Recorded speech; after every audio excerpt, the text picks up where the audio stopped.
So we want to go to Patrick, our conservative for the night. Patrick, what do you think about what we've talked about? Some of these people concerning liberty. Kevin, thank you for having me.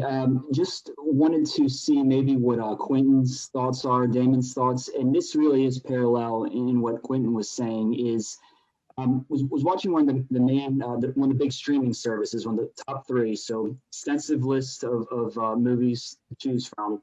They had a Black History curation, and number one on that list was Black Panther. I don't watch any Marvel movies, so it wasn't curated for my interest or anything like that. And I found it tacky. I thought of all the movies to select for Black History Month, you chose Black Panther, which there's nothing historical about it. Wesley Snipes was a superhero 20 years ago in Blade, so there's nothing historical about it being the first Black superhero movie. That's not true. And it stuck with me because I couldn't help but think it was a very good example of corporate pandering. And it is Black History Month. Is it being exploited? Is it for to help corporations hit their goals, drive business? Is it being perverted from what it should be? And I know it's a small example, and hopefully I articulated it well enough. But no, you did that. Let me say Patrick, something. No, Patrick. The question is well taken and well received. But yes, to answer your question, yes, it is pandering. I'll give you a perfect example. Last Sunday was Super Bowl Sunday, and the NFL came out with a advertisement talking about social justice, whatever. But it's only because people have the I guess the memories of freaking ants that they can actually have the audacity to post an ad like that, because it wasn't but a few years ago we were talking about Colin Kaepernick and how they basically blackballed him from the league, right? So now all of a sudden they're like, oh, we love black people. But when Colin Kaepernick took a knee a couple of years ago about the flag, they're like, oh my God, this is terrible. And then they didn't let him back in the league knowing he could play, because let's assume for the sake of argument that some of the haters try to say. But keep in mind, Damon, it was never about the flag. No, he was protesting the deaths of black people.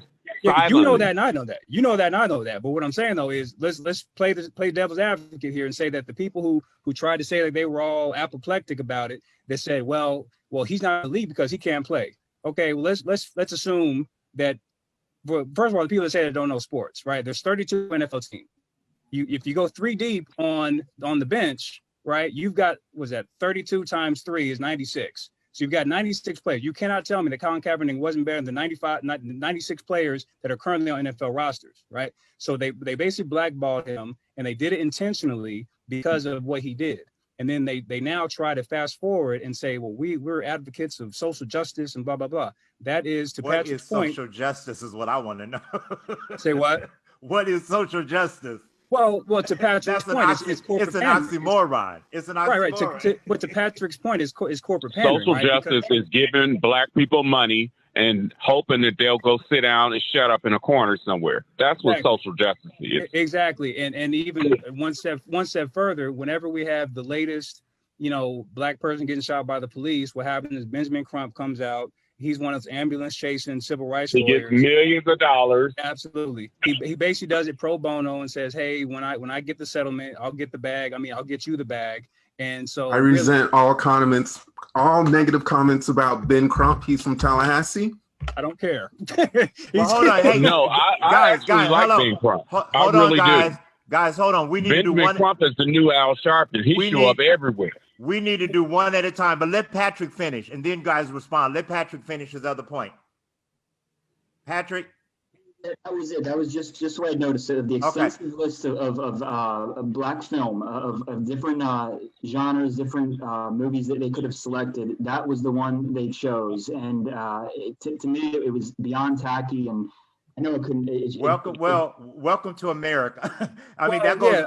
So really, Kevin, let me hop in there again, though. So to Patrick's point, though, yes, that's par for the course for America, like you just said, because at the end of the day, one of the greatest movies that I've ever seen, and he's relevant because we're talking about him for Black History Month, but Malcolm X. The movie Malcolm X by Malcolm X, I thought was great, right? But the problem with it is it shows the complexity of Malcolm X, because it shows him from when he was younger. He was a criminal. You're talking about the one with Denzel Washington in it, right? Absolutely, right. That was a great movie. But the thing is, it showed the layers to which, as he was a deep man, there were many people during the civil rights movement that were deeper. But what society wants to do is make them into cartoon characters. And again, they try to make Martin Luther King, as an example, like a cartoon character. He was more than just "I have a dream" speech. He was more than that, right? Because towards the end of his life, when they tried to take his life, they did take his life. He was more on the, okay, we're coming to get our check. Because he said himself that he was integrating his people into a burning building. Because ultimately what happened was, what people don't understand now, in death, America can lionize you. But when he was alive, Martin Luther King and Malcolm X and all of the great civil rights leaders were wiretapped. They were basically damn near framed to make it seem like they were criminals, when all they were doing was trying to make life better for Black people. And so for America to live up to the ideals of what America tried to claim that they were espousing. And so, I mean, that's pretty much, pretty much all I got. But I'll let probably Quinn and anybody else talk about it. So we need to go into, we want to hear from Alyssa, one of our regulars, and then we're going to go to Tim. Oh boy. I've been sitting over here biting my lip. And don't forget me, Kevin. Oh, Miss Jackie, I could never forget you, babe. Oh, yes, you can. Jackie, would you like to go first? Oh, no, I'm going after you. Go ahead. I'm going after you. Okay. All right. Jackie, I will make sure that you get to go after me. None of these guys are gonna take that position. It's interesting. I mean, there's so much here to talk about, right? And there's so much here to be angry about, because we should be angry about Black history being relegated to a single month. What I believe we need to be doing is not whitewashing either white history or Black history. I think we need to start telling the whole story, which includes George Washington was a slave owner, which includes, some of the things, because people are complex. And, one of the things that I actually think that Hollywood is doing better now is they're showing more complete characters.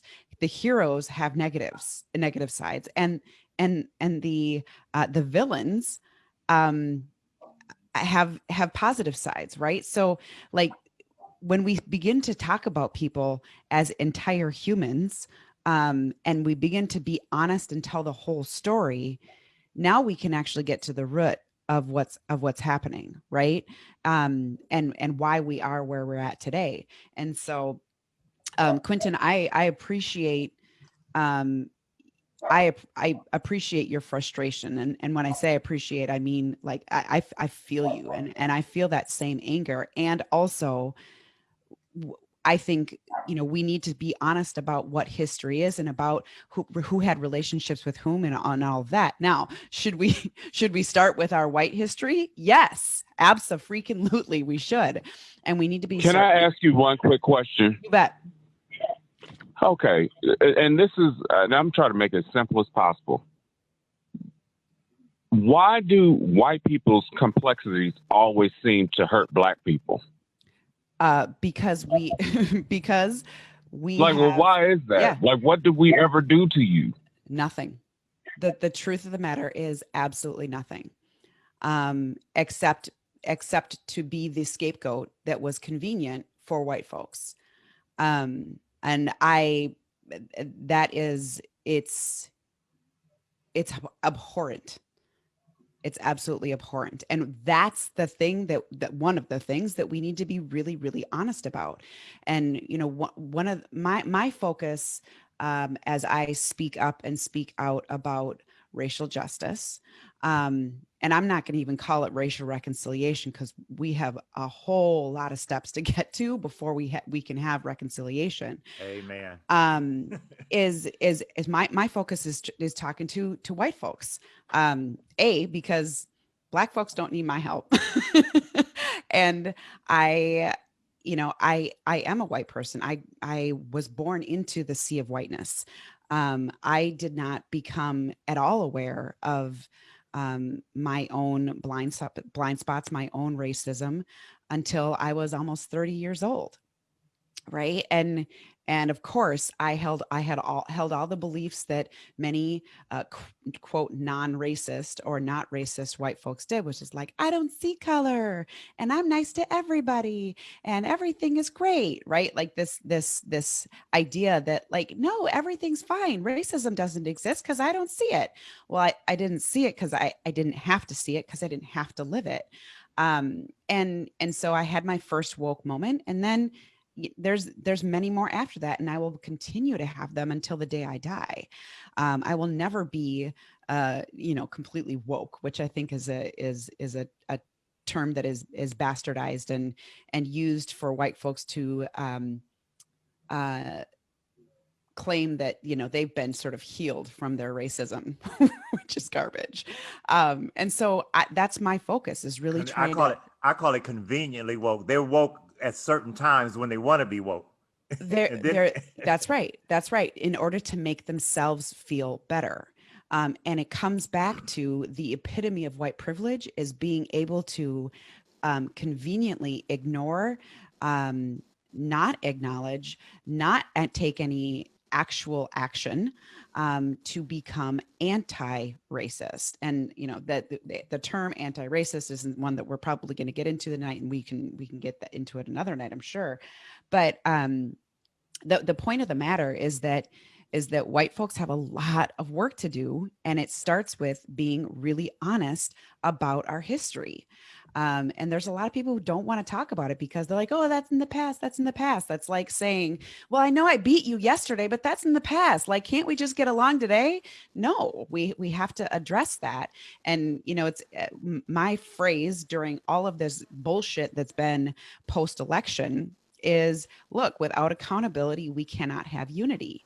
And so that's really sweet that you all want unity, but accountability comes before unity. And that phrase sounds an awful lot like no justice, no peace. And it should, because we have to be willing to actually acknowledge what has happened, and to talk about it first, and then to acknowledge it, and then to try to make some apologies and meaningful action. Now, and here's one more thing, and then Jackie, I promise I'll let you go. When it comes to what the NFL is doing, I watched I watched half of the Super Bowl, and then I got bored and I watched a movie. But I think it's good that the NFL is trying to do some things here. Now, just like any other white-owned organization or any other white person, it's performative until you prove it. And that skepticism is not only justified, it's reasonable. And so the question will be, okay, NFL, how serious are you? Are you going to stick through it? Because I hear all sorts of people are like, oh, the poor NFL, like, look at what they're doing. And now people are criticizing the NFL. Well, this is part of the process. When you have been racist in the past, and then you suddenly flip and you're suddenly not, I think it's appropriate for us to be skeptical of whether you're going to continue to behave in a way that doesn't harm not only Black folks, but all BIPOC communities. And starting with, how about let's change some team names? Like, let's stop. Yeah. Well, Anyway, thank you, Alyssa. We're glad you're back. You were missing so a while. We missed you. I know you did. I'm sorry about that. No problem, but you will be back. Okay, we're going to move on to Miss Jackie up in Philly. Miss Jackie, you're back on the Liberty Show. Good evening, good evening, good evening. First on Fannie Heyman, I am not surprised in the 1960s that we still had outhouses, poll tests, and literary tests. And that's all I have to say about Fannie Hammer. The problem with Fannie and Mary McLeod Bethune is young people don't want to talk about dead people when it comes to Negro history, and Afro-American history, or Black history. They want to focus on someone alive. So they go on social media and get their history. This is not the way you learn about American culture. Isn't it amazing that Cambodian people know more about American history, and we as native born Americans don't know about our history. Why? Amen. Because it's Amen. not talked about. The problem with American history began with the 19th century. And Larry Sharpe brought it out a year ago about the economics of sharecropping. Once you free those Negroes, that was the end of the economy in the Deep South. Unless you witness, and I mean get on a segregated bus then, even in the 60s, you don't know your American culture. I'm sorry. The protesters that we saw on TV and made Walter Cronkite a billionaire was because the white TV corporate station wanted to be seen on TV, wanted us to see Negroes being splashed with water and bitten by dogs. Walter Cronkite, Chet Huntley, et cetera, billionaires on TV. And I was a child, Kevin, but I saw that. And with the insurrection that happened in January 6th, I says, oh my goodness, this is the 1960s all over again with the non-violent protests that King focused on. We didn't need violence for Black Lives Matter. The young adults don't know their culture. They could have went nonviolent, but we had riots, especially in Philadelphia, Pennsylvania, where the ATM machines were destroyed and elders could not get their Social Security check money from the ATM machines. Malcolm X. All I have to say, Kevin, about Malcolm X, I had to do a book report. It is okay for a Black man named Alex Howard to write a book on an autobiography of Malcolm X. I had to do a book report, and I had to write it longhand. Marcus Garvey, I read his book, Du Bois. I am a bookworm. Why? Because here up as a Yankee in the North, they don't teach it. You have to go to public libraries and borrow the books. I was astonished when I wanted to borrow books from the free library on all the plays of, and I got a senior moment, and the library told me lack of funding in the state of Pennsylvania, I couldn't borrow the books. Okay, I'll go to Amazon.com and order the books. Up north is so much different, and I have been down to Deep South. Recently in Tennessee, this white man who put All Lives Matter sign on his sign says, oh no, you gotta take that sign down. I got his point. Not just Black Lives Matters, but the gay people and minorities. You don't see us now working in the Marriott hotels cleaning the rooms anymore. You see immigrants that Trump was against when he was the president. And yes, he was acquitted a second time. I'm not upset. I will get flooded with phone calls like I did on January 6th. And no, I will not return the calls. We do not know our history. But the man was Augustus Wright. That don't even sound right. But the one that wrote the play Fences, I could not get his books from the free library. Why? Because up in this Yankee North, we are not allowed to have them in free library. You have to go on Amazon.com and get the books. I have young people in their 30s that ask me in the National Benson, explain to me why we vote. Yes. And what was said tonight about Fannie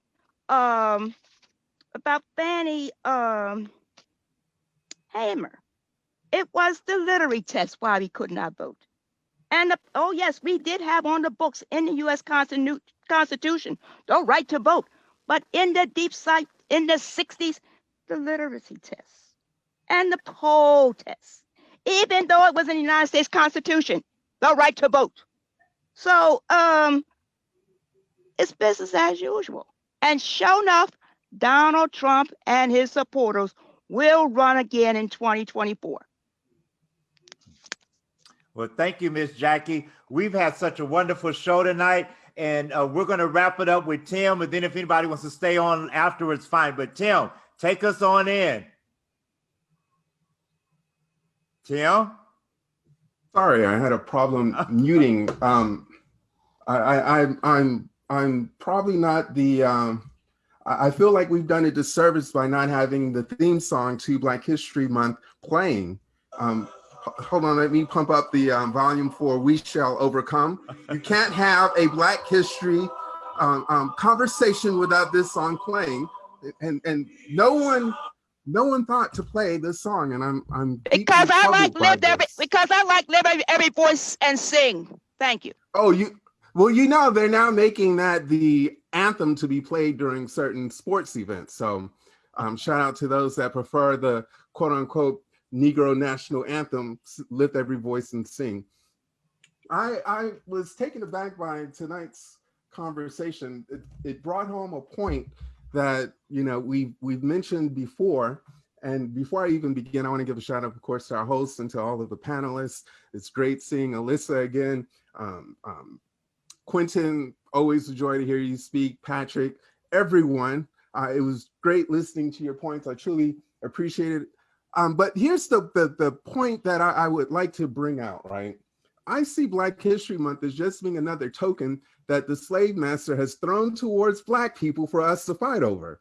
If you listen to tonight's conversation, what did you hear? Black people fighting over, well, should we whitewash our history because the whites have whitewashed their history? No, we should be honest and tell the whole story. Who gives a crap? And this is what the political class has done towards Black folks from the inception of this country and going even before this country. They've thrown crumbs to Black folks, and we've fought each other to take these crumbs. And then when we get a piece of a crumb, we stand up and we salute the white folks and saying, thank you, massa, I appreciate this crumb. None of this stuff we're talking about is going to increase the level of Black wealth in this nation. And that's the only thing that Black people should be concerned about.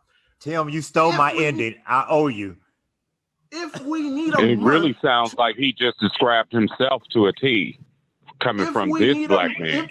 If we need a month out of 12 months to reflect upon our history, we should be reflecting upon the boots that's been upon our collective necks and not trying to put up these people like Martin Luther King, who, I hate to kill everyone's buzz about Black History Month, was the biggest Uncle Tom there ever was to live within the Black movement, because what fool teaches his people? And this is the point we have to make.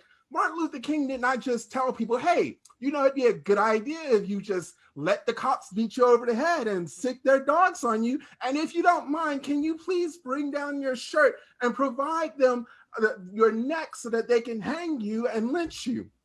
What type of moron salutes some idiot telling us this? But yet Black people who still have the slave mentality, who still live on the plantation and still look towards the white man, the political class. Whoa. Hold on. Let me finish. I know I didn't just hear you refer to Martin Luther King as an idiot. Please tell me you didn't just do that. Hold on. I want you to go on record right now saying that you did not call Martin Luther King an idiot. Please say that. King, he was not like an Uncle Tom, man. Let me go down the list on all these Uncle Toms that we like to put forth as being heroes of Black people in this country. I just started on Martin Luther King. What type of... Oh, man, I'm going to have to start... Anyone was a lot more radical than you're letting on, because his brother needs some prayer just to get through this conversation. Guys, one at a time. What type of people, seriously, Black folks, what type of people do we have to be that we salute, that we hold to our breast an individual that would have us present our kids to dogs to be bitten? What type of idiot do we have to be to go out and say, sure, I see you with the gun, and here I am, unarmed, and if you want to shoot me, you shoot me because I believe in Jesus? We can't have a conversation about history in America. And this is the difference between Black people and white people. Black people bought into this stupidity that Jesus is going to one day bust through the clouds and save us from the tyranny that we've enjoyed in this country. Whereas white people, and this is why I salute those white people. Do I agree that they should have had an insurrection? Of course not. But I salute those poor white people that were at the Capitol who said, are we talking about Black History Month here? Like, seriously, are we talking about Black History Month? Let me finish. This man is sitting here calling Black people idiots and being stupid. Quentin, you have to let him finish. Quentin, just let him finish. I am angry. I am angry. I know you are, angry. and I'm always angry with Tim, but we have to respect. You should be angry. I am angry. Like, how can this be allowed? Quentin, we can't sit there and let Black people talk about our people like that. But let him finish, and then we can have our rebuttal on him. How about that? And you know what? And I'm going to rebut everything that he says. Okay. Okay. This is what I'm talking about. Hold on, guys. Hold on. We want to fight over facts. It was a fact that Marcus Garvey went to the KKK. This is a fact. Listen, this is the same thing we've said previously. The enemy of my enemy is my friend. Marcus Garvey made a strategic point of going to these white people because he believed that the white people were able to help him. These racist white people, let's make note of that. These racist white people were going to help him achieve the means for his people. Yeah, well, we need to whitewash this because we don't like that he went to the KKK. Screw that. At least the man was doing something and he wasn't standing up telling his people to get bit by the police dogs and to get shot by the police. Look at the stupidity of Black people that we even have the thought in 2021 that we're supposed to be these docile praying believers in Christ that, oh, we're going to be nonviolent. Listen, nonviolence hasn't gotten Black people anywhere from 1620 to 2021. And yet we still have the audacity to believe that, hey, if we get shot, let's pray about it and kumbaya this thing out. Hell no, but yet this is the mentality that Black people have. Why? Because we're so conditioned to accepting the crumbs from the master's table that even today we argue about, oh my gosh, someone's talking negatively about our sainted Dr. Martin Luther King. Yes, he was an Uncle Tom who taught his people how to continuously keep the foot of the master on their necks. Now, does the state, the government have a responsibility to teach Black history to us? Of course not. It's the responsibility of Black households to teach Black history to their children. But yet, this is again, Black people accepting crumbs from the master. Well, listen, now we're upset because this elected official, and he's not the only one, he wants to take Black History Month away from us. Who cares if the man wants to take Black History Month away from us? And if the government decides they want to take Black History Month from us, who gives a crap? What we should be fighting for, what we should be spending our mind space debating about is how are we going to grow our wealth?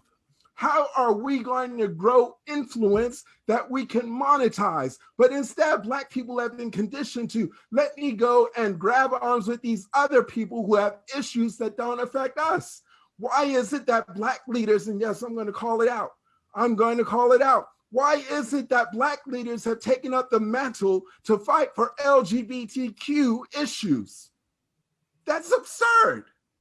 We're spending energy fighting for people whose issues aren't our issues, but yet when it comes to fighting for our issues, where the hell are they? Shout out to Benjamin Crump. The man throws a hell of a good Christmas party. So I will salute anyone who knows how to throw a good Christmas party. Thank you. Okay. So guys, I know we've got Miles, how much time do we have? 26 minutes. Okay. So I know some of you guys want to respond. We're going Can I just take 3 minutes and respond to that, yeah, please? Hold and on I swear to God, I will keep it to 3 minutes. Quentin, but hold on, let's go in order. Louis had something to say, and then Quentin, and then anybody else. Louis, you were saying something when Tim was talking?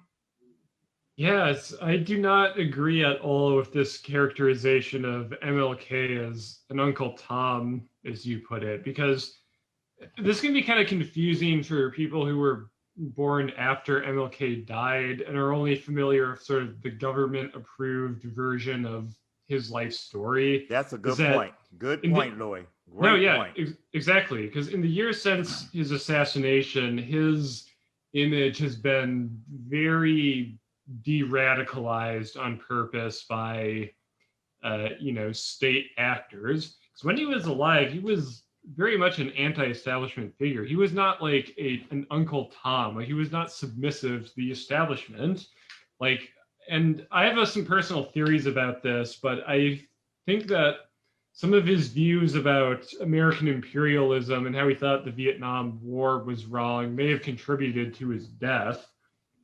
Because there are some conspiracies circulating about how, James Earl Ray or whatever his assassin's name might not have been acting alone, and that there might have been involvement from like the local Memphis police and, his killing.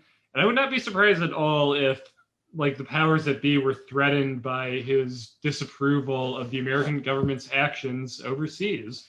And not even just that, but you look at his personal life and, some of the more radical things he was saying about, American capitalism as it exists now in our socioeconomic system. Like, he was not some bland, milquetoast, like, moderate. He was like an anti-establishment radical. So no, I do not get at all where this like characterization of him as like an Uncle Tom is coming from. It's just completely ahistorical.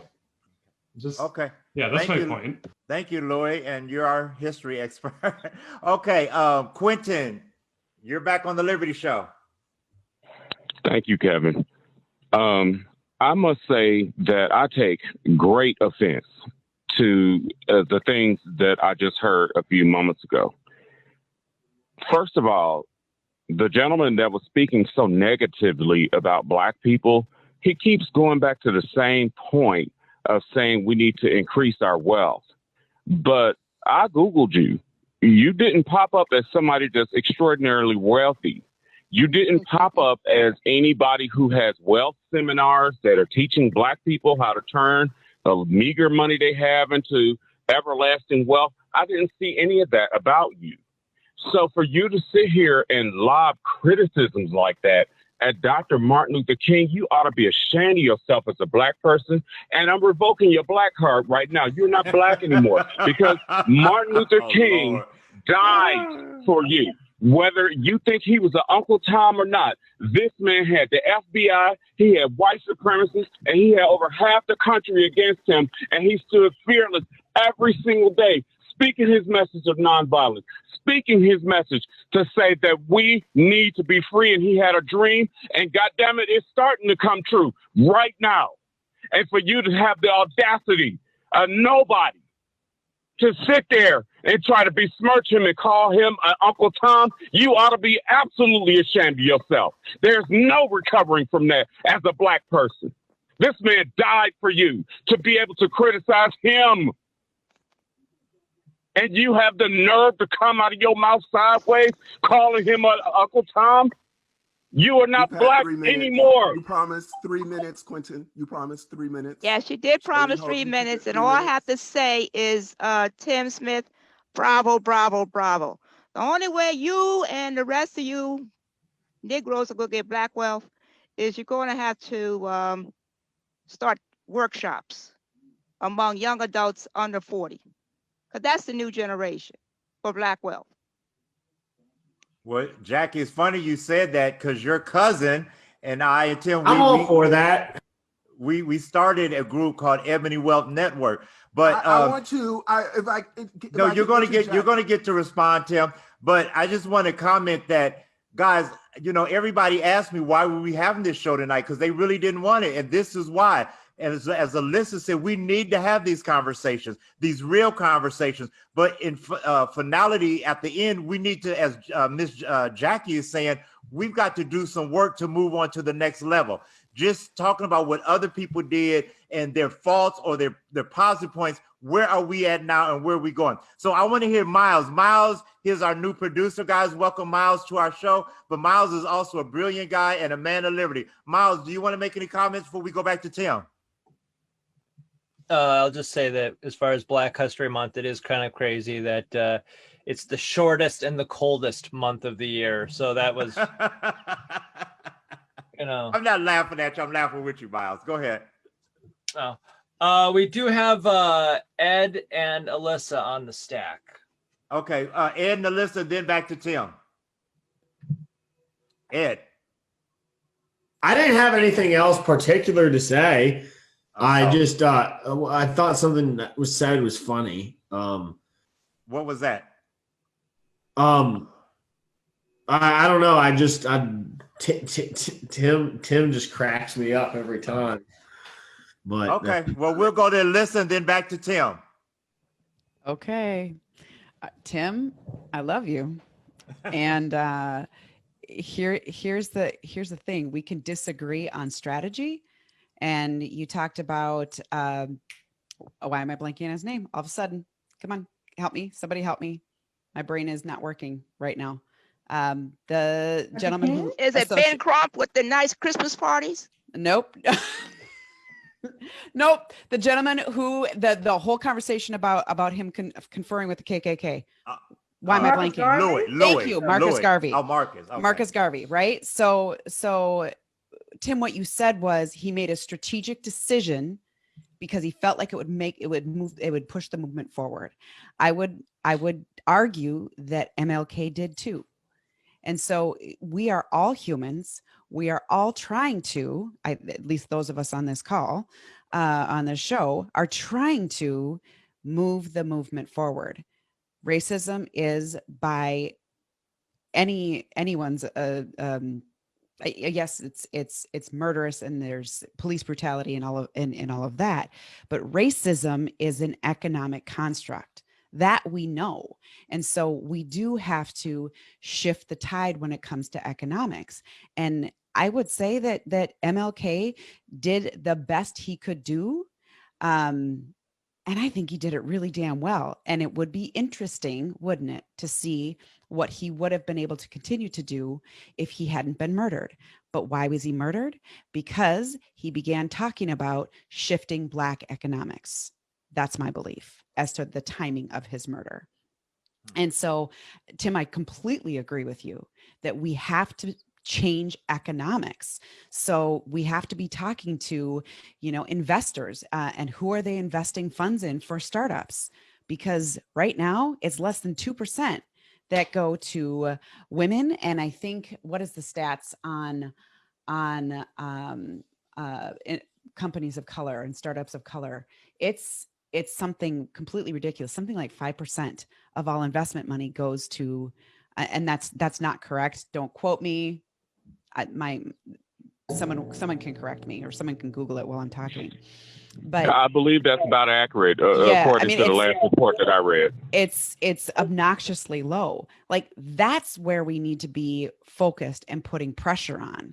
And racism as a construct, it is a heart issue first and foremost. And white folks in particular, they just don't. They're not even connected to it, right? So we have to be sharing honest Black stories of heroes, right? And more heroes and more heroes. Talk about Billie Holiday. Talk about James Baldwin. That's my queen. Don't talk about Billie Holiday. Why haven't either of those names, right? Why He's a haven't great either of musician. those names come up, right? Why aren't there's these other names? Why is it all Malcolm X and all MLK? Well, okay, they've got the biggest names, right? The most recognizable, and they were important, and they had very different strategies to get the racial justice movement moved forward. But their strategies, like, if we want to talk about Uncle Tom's, right? Candace Owens does not have a strategy for moving racial justice forward. Do not mention her name on my show, please. Don't mention her. She's awful. But here's what I'm saying: she is awful. And so if we're going to be talking about Uncle Tom, Not to everybody on this call. then we need to be She talking. openly praised.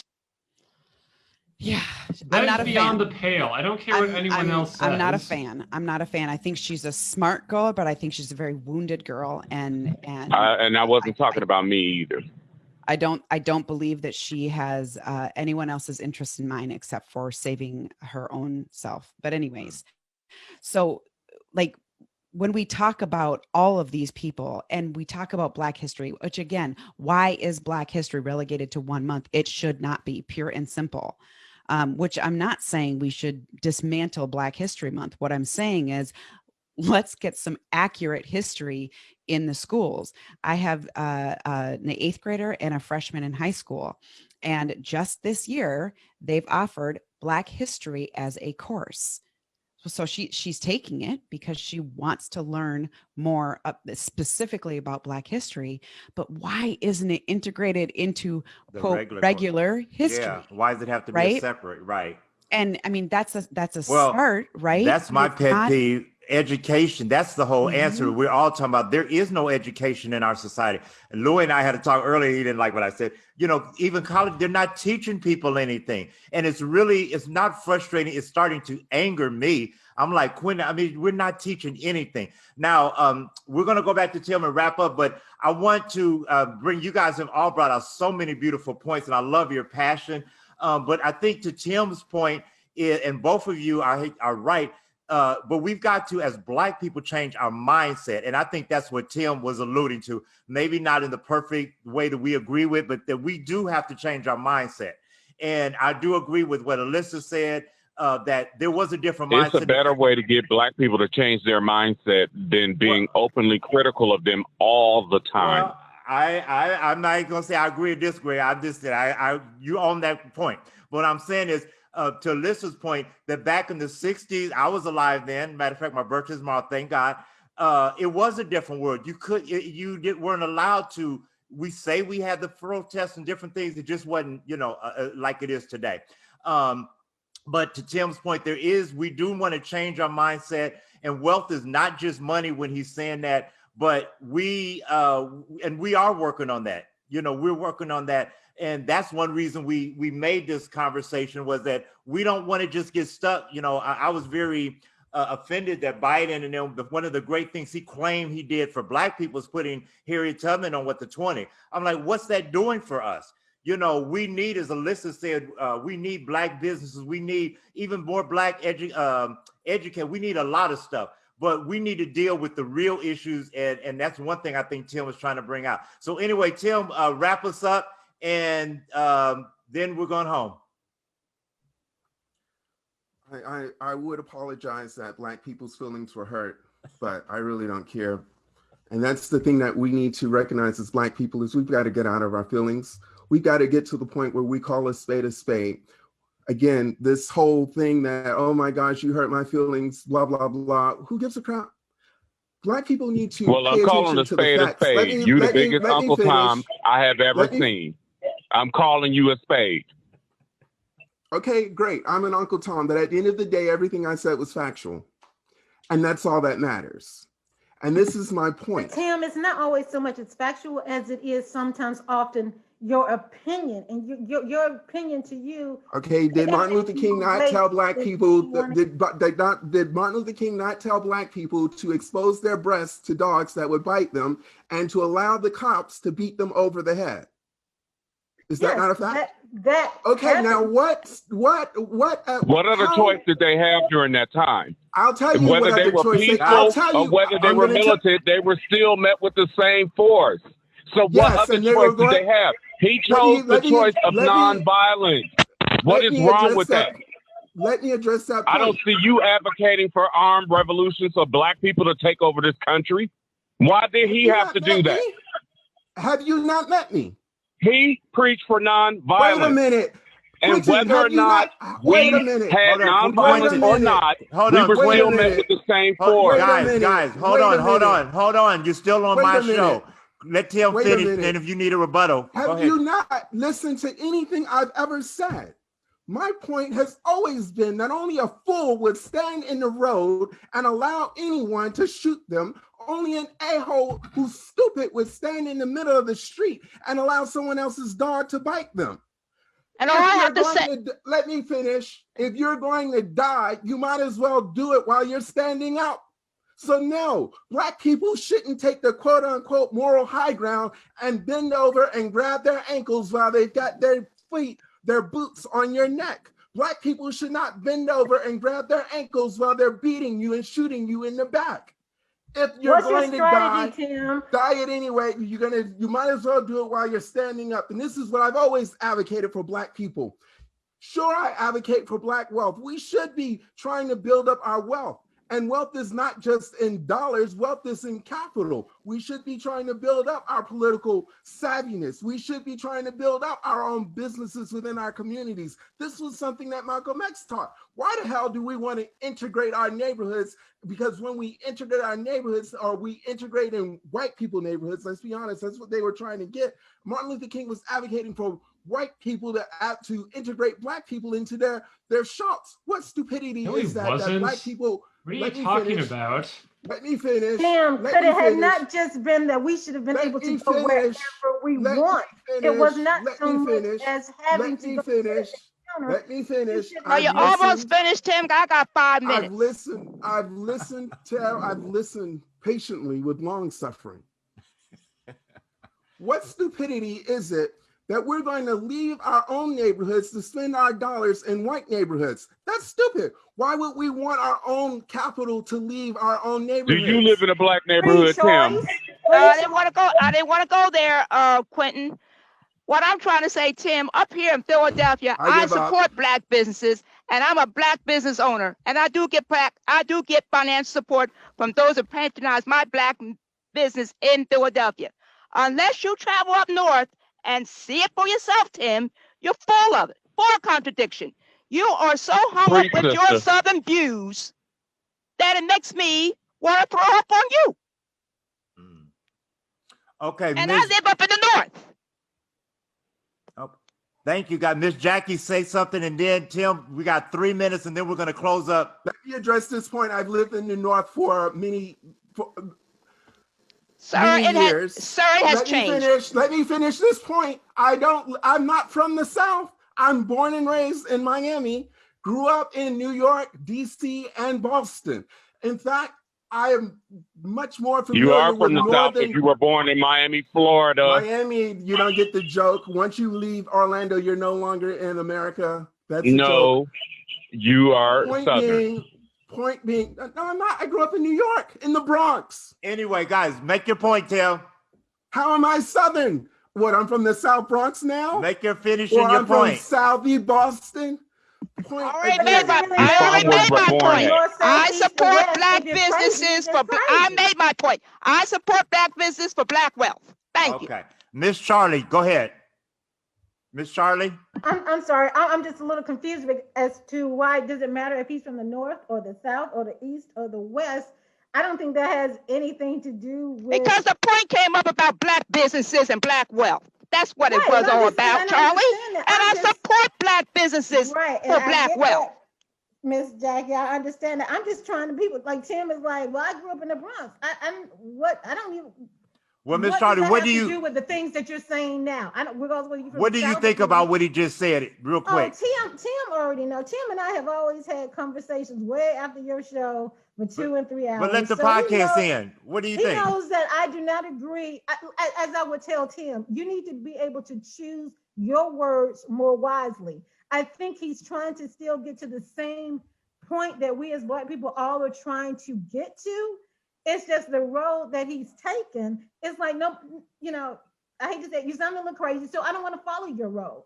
But I think he has good intent. It's just he uses the poor choice of words to try to explain what he's trying to say. That's how I have to leave it with him. Okay. Let me make a quick point. I think his words are completely off, and I think he's highly opinionated, and he thinks that his opinion is correct, and it is 95% of the time not. Who cares about my opinions? I'm talking facts. The man told us to go outside and get bitten by dogs. That's absurd. Tim, but who are Miss your Jackie's, leaders, Tim? I just who want to do make you one. look up to? I just want to make one point. I think it was Miss Jackie earlier who pointed to or brought up the fact. Thank you for asking that question, Charlie, because I wanted to know that too. Yeah, I mean, all black people seem to be complete failures and Uncle Toms to you. So who do you get your values from? Well, how do you come up with this worldview that you have? I think it was Miss Jackie who said that we need to focus on younger people, and this is something that I've always advocated for. Listen, I don't think anything I say resonates. You're with anyone. young. We need to be focusing on changing your mind. Let me finish my point. I don't think anything I say, nor do I wish it to resonate with anyone who's over the age of 42. I think that once you hit the age of 42, you're done. So yes, I'm not trying to reach out. Boo! I just turned 42. That's insulting, Tim. Once again, that's what I say. Yes, I know feelings. We're in our feelings again. But again, the point is, this is not about feelings. The question here's the question: who do you look up to? Who is not an Uncle Tom to you? Who is not a spade? You said let's call a spade a spade. Who is not a spade? Who is doing it my grandfather. Right? In your opinion, I'm going to answer. And how has he? And don't how nobody know your damn grandfather? Sorry. Who in history do you look up to? How did he move the My movement grandfather forward? is history for me. Nobody wants to hear about your grandfather. Okay, you asked the question. I'm answering. We're talking about historical people that you look up to. He is that shouldn't be a hard question to answer. He is historical. He is historical. He did something very well, historical. Tell me his name, because I'm an avid reader and I'll know. I've read hundreds and hundreds of books on Black history, so I'll know. Tell us his name. I'm going to answer the question. My grandfather. Exactly. Your grandfather is not known to anyone but you. And every historical figure that is known to all of us, you look down on. And you shit on them. Listen, that's so not true. Who is she asked you a simple question? Listen, who is not a spade? Who is the real deal to you? Listen, that's not. You're putting words into my mouth. That's not true. No, it's not. She asked you a simple question.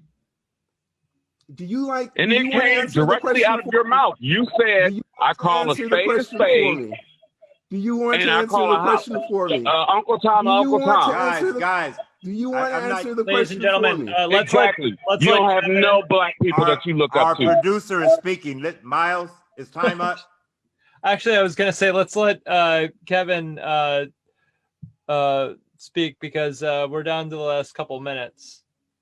Well, we have had an interesting show as usual, a very heated show. I love this, but guys, this was the whole point. I love our passion. Let's take this passion and put it into action to better all people. You know, the thing is that we all have made excellent points. You know, why Black History Month? We shouldn't have to have one, but because our nation is in the shape that it's in, we do have to specify, unfortunately. But let's take this passion and let's move forward. We look at these historical figures, and I do want to thank Louis. He did a really great job. He is a history major, and maybe he is Caucasian, but he's very knowledgeable, and he did a great job of bringing out historical facts. Now, how we interpret those facts or our views from those facts, that's on us. But as people have been saying, the facts are the facts. But what we want to do is take this history and how do we bring it into 2021? And I think we all are saying that it's not about whether people were good or bad, right or wrong. What are we going to do with it today? So I thank you guys for this.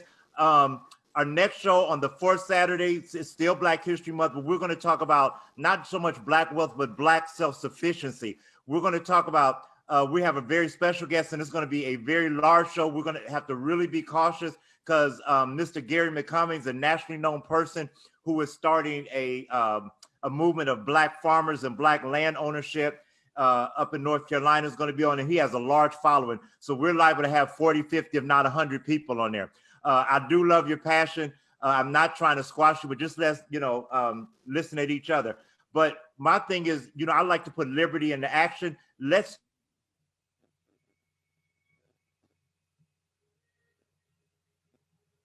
things white people have done wrong, but there's some things Black people have to take ownership of and try to correct. And I think that was part of Tim's point, whether he said it right or whether you agree or not. Let's take something away from this and make this world better, a world of liberty for everyone. Does that make sense?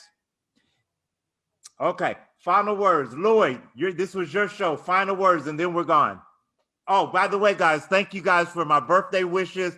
I got a few birthday cards, and we are doing a fundraiser. Anybody want to donate in my honor to the podcast, go to thelibertyshow.us. It would be greatly appreciated. Thank you so much. Lloyd, take us out.